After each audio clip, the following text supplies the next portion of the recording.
защото ми се ходи на диско. Момчета, само от голямото ви желание да ходите на дискотека ли дойде новото видео? Да, изключително и само от това. От нашето желание да ходим на дискотека, въпреки че нямаме пари. И по-скоро от желанието на Руди. Да. Руди, това е първата идея за тази песен, е била на Руди, който в момента го няма. Няма го, Руди. Така, той измисли главната идея, ние се включихме вътре, надявам се, добре и стана един общ много хубав проект. Мозъка ми бърка твърде рано, звуците са грубите звуци ми бъркат главата, лека по лека осъзнавам нещата. Няма как ще ставам, защото иначе пък шефът ще ми вика. Не вика, карай да върви. Днеска е той, а утре си. Владо Цветков е режисьор на двата клипа. За оператори са Александър Танев Жиро, Бедрос Халваджиян и Станислав Савов. Иначе като цяло за цветността, ние така май обичаме по-цветно да се носиме, въпреки днешния така бяло-черен контраст, нали? Днеска самия ден е такъв и малко сме става. Няма кити за такси, а диско тук няма наблизко.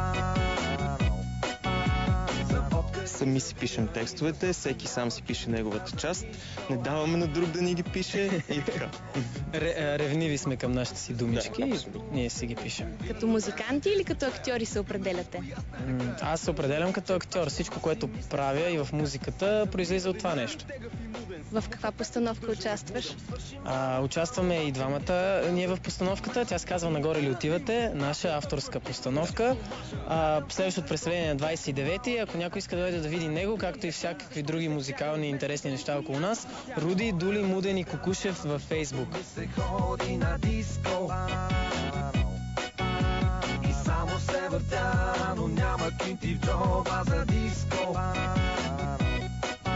Няма кинти за такси, а диско тук няма наблизко. В нашите песни някакси гледаме да се замисляме за това, че млади хора ще я слушат. Не си ограничаваме песните, може да ги слуша всеки един, но наистина основната фенска база наша са деца 14-16 годишни, млади хора 18-20. Но да. Правиме просто това, което ни идва отвътре, а вече хората сами ще определят дали сме част от културата или не. Какво ще решаваш? Няма много пики, но се чувствам щастлив. Все ще се намери за един аператив.